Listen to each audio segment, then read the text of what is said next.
नमस्कार आप सभी को। इस वीडियो में मैं आपको बताऊंगा सिविल प्रोसीजर कोड में सेक्शन 35A।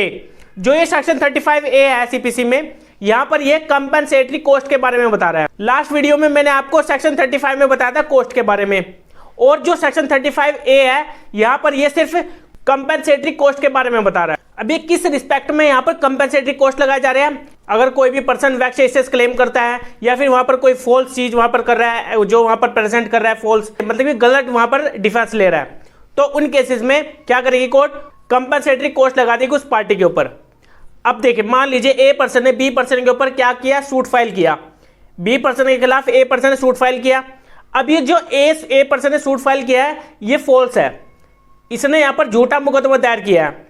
तो अगर यहाँ पर जो इसने झूठा मुकदमा दायर किया है, तो यहाँ पर बी पर्सन है जो यहाँ पर जिसके खिलाफ सूट फाइल हुआ है, जिसके खिलाफ केस फाइल किया गया है, यहाँ पर ये ऑब्जेक्शन उठाएगा कि यहाँ पर ये फॉल्स सूट फाइल किया गया है मेरे खिलाफ। और अगर यहाँ पर ये प्रूफ हो जाता है तो कोर्ट यहाँ पर ऑर्डर कर सकती है इस पर्सन को कि आप यहाँ पर इस पर्सन को क्या दीजिए? कंपनसेटरी कॉस्ट दीजिए। जो भी यहाँ पर इसको कंपनसेशन दिलवाएगी। अब ऐसा क्यों करती है? क्योंकि यहाँ पर इसका भी टाइम जाया हुआ है, एक किस्म से इसके भी रेपुटेशन गई है, जैसे डेफामेशन होता है। तो इन केसेस में यहाँ पर इसको कंपनसेशन दिलवाएगी। ये होता है यहाँ पर कंपनसेटरी कॉस्ट। अब चलिए इसकी डायरेक्ट लैंग्वेज को जान लेते हैं। जो इसमें सबसेक्शन 1 है, यहाँ पर ये क्या बता रहा है? कोई भी सूट, एनी सूट या फिर किसी अदर प्रोसीडिंग में, और यहाँ पर इंक्लूड होगी एग्जीक्यूशन की प्रोसीडिंग, जो एग्जीक्यूट कराते हैं, तो वो भी प्रोसीडिंग इसमें इंक्लूड होगी। लेकिन यहाँ पर उस प्रोसीडिंग को एक्सक्लूड कर दिया गया जहां पर अपील डाली गई हो, जहां पर रिवीजन डाली गई हो। अब अपील और रिवीजन तो तभी डालते हैं ना जब सबऑर्डिनेट कोर्ट ने अपना कोई फैसला सुनाया है, तो फिर हायर कोर्ट में जाते हैं, अपील दायर करते हैं। वहां पर क्यों करते हैं? वहां पर उस फैसले के खिलाफ करते हैं, तो वहां पर उस केस में कंपनसेटरी कॉस्ट नहीं लगाएगी। अपील में अगर जा रहे हैं या फिर रिवीजन में जा रहे हैं, तो उन केसेस में कंपनसेटरी कॉस्ट नहीं लगाई जाएगी। इस प्रोसीडिंग को यहाँ पर एक्सक्लूड कर दिया गया है। कोई भी पार्टी, कोई दूसरी पार्टी वहां पर ऑब्जेक्शन उठाती है, जो भी दूसरी पार्टी ने वहां पर क्या किया है, कोई भी क्लेम किया है या फिर कोई अपने डिफेंस लिया है, जो भी उसने वहां पर अपने ग्राउंड बताया क्लेम के या फिर डिफेंस के, तो वहां पर दूसरी पार्टी ऑब्जेक्शन उठा रही है। वो बोल रही है कि यहाँ पर ये फॉल्स क्लेम कर रहे हैं, यहाँ पर वैक्सेशन क्लेम कर रहे हैं यहाँ पर, या फिर गलत तरीके से यहाँ पर डिफेंस लिया जा रहा है। तो इन केसेस में यहाँ पर कंपनसेटरी कॉस्ट देती है। अब जब वो प्रूफ हो जाते हैं, जब ये प्रूफ हो जाता है कि यहाँ पर ये फॉल्स वैक्सेशियस क्लेम किया जा रहा है और यहाँ पर डिफेंस से गलत तरीके से गलत यहाँ पर डिफेंस लिया जा रहा है, तो तभी करते हैं यहाँ पर, अगर ये प्रूफ हो जाते हैं। अब जो यहाँ पर क्लेम और डिफेंस लिया जा रहा है किसी पार्टी के थ्रू, और फिर कोर्ट ने उसको डिसअलाउ कर दिया या फिर अबंडन कर दिया या फिर उसको विड्रॉ कर दिया, उसको होली भी कर सकती है या फिर पार्टली भी कर सकती है।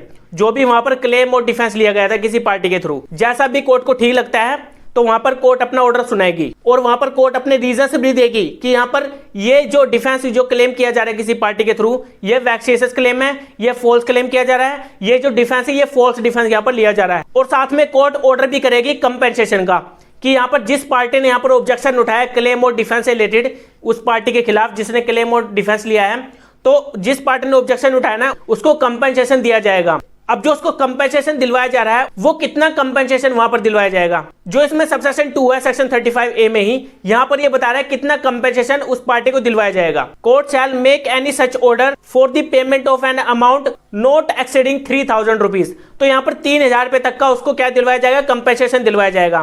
3000 से ऊपर का वहां पर कंपेंसेशन नहीं दिलवाया जाएगा, ये सबसेक्शन 2 बता रहा है। लेकिन इसमें एक बात और लिखी गई है, जो भी पेक्यूनरी जुडिक्शन है उस कोर्ट की, उस पेक्यूनरी जुडिक्शन से एक्सीड नहीं करेगी।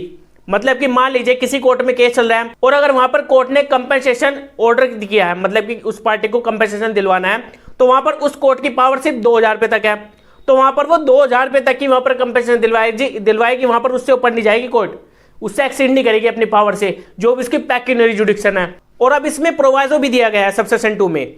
ये प्रोवाइजो यहाँ पर यही बता रहा है कि हाई कोर्ट के पास यहाँ पर पावर है, जो भी प्रोविंशियल स्मॉल कोसेस कोर्ट है, जो कि हमारी act provincial small causes act 1887 के अंडर जो स्टैब्लिश की गई थी, वो अगर वहां पर उनके पास सिर्फ 250 रुपए तक का है या फिर 100 रुपए तक की उनके पास पावर है कि वो क्या करे, कंपेंसेशन का ऑर्डर दे सके, तो वहां पर उतना ही देंगे। और अगर वहां पर उनके ऊपर लिमिट लगाई गई है उन कोर्ट्स के ऊपर कि आप इतना ही यहाँ पर ऑर्डर दे सकते हैं, पेक्यूनरी जुडिक्शन आपकी इतनी है, हाई कोर्ट ने वहां पर उनको मतलब कि उनको डायरेक्शन दिया है, ऑर्डर किया है कि आप इतनी पावर है आपके पास पेक्यूनरी जुडिक्शन की, उससे ज्यादा एक्सीड नहीं करेंगे। ये प्रोवाइजो यहाँ पर ये बता रहा है और कुछ नहीं है। अब इसमें ही जो सबसेक्शन 3 है, सबसेक्शन 3 यहाँ पर ये बता रहा है जिस भी पार्टी के खिलाफ कंपेंसेशन ऑर्डर दिया गया था और वहां पर वो अपना कंपेंसेशन दे देता है, और जैसे ही उसने कंपेंसेशन दे दिया, जैसे मैंने अभी सबसेक्शन 2 में बताया, तो उसने 3000 भर दिए, तो 3000 भरने के बाद उसकी क्रिमिनल लायबिलिटी खत्म नहीं होगी, वहां पर उसकी क्रिमिनल लायबिलिटी बनी रहेगी। मतलब कि जो दूसरी पार्टी थी, जहां पर जिस पर्सन ने ऑब्जेक्शन उठाया था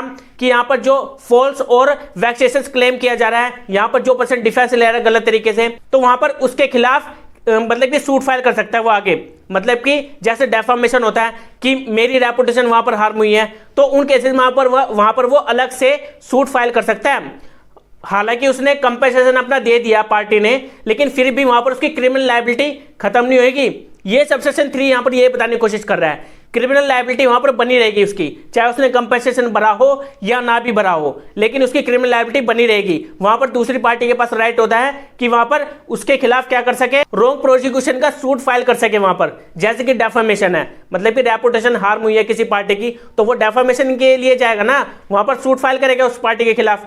तो यहां पर सबसेक्शन 3 यहां पर यही बता रहा है और कुछ नहीं है। अब जो सबसेक्शन 4 है, सबसेक्शन 4 यहां पर यह बता रहा है जो भी अमाउंट दिया गया था कंपेंसेशन के तौर पर, जो जिस पार्टी ने ऑब्जेक्शन उठाया था उस पार्टी को वहां पर क्या दिया गया था, कंपेंसेशन दिया गया था, क्योंकि वहां पर दूसरी पार्टी ने क्या किया था, जो फॉल्स और वैक्सेशन वहां पर क्लेम किया था, डिफेंस वहां पर गलत तरीके से ले रहा था, झूठा मुकदमा वहां पर किया था एक किस्म से। जैसा मैंने भी आपको सबसेक्शन 3 में बताया कि वहां पर डेफामेशन के लिए सूट फाइल कर सकता है दूसरी पार्टी, क्योंकि वहां पर उसकी रेपुटेशन गई है।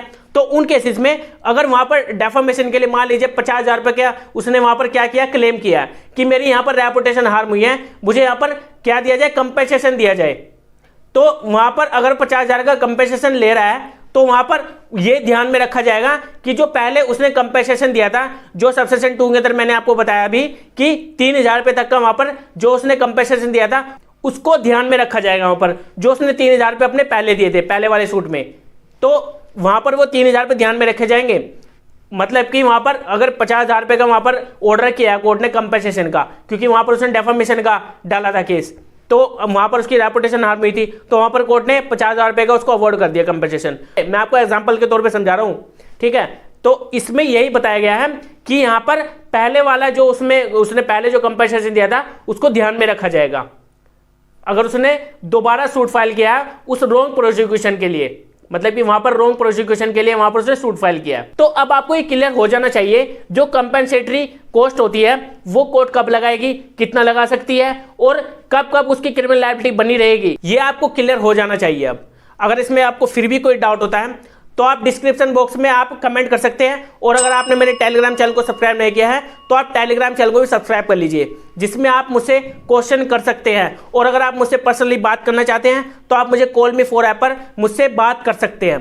तो अब हम मिलेंगे अपनी नेक्स्ट वीडियो में, जिसमें हम जानेंगे सेक्शन 35B को। Okay bye.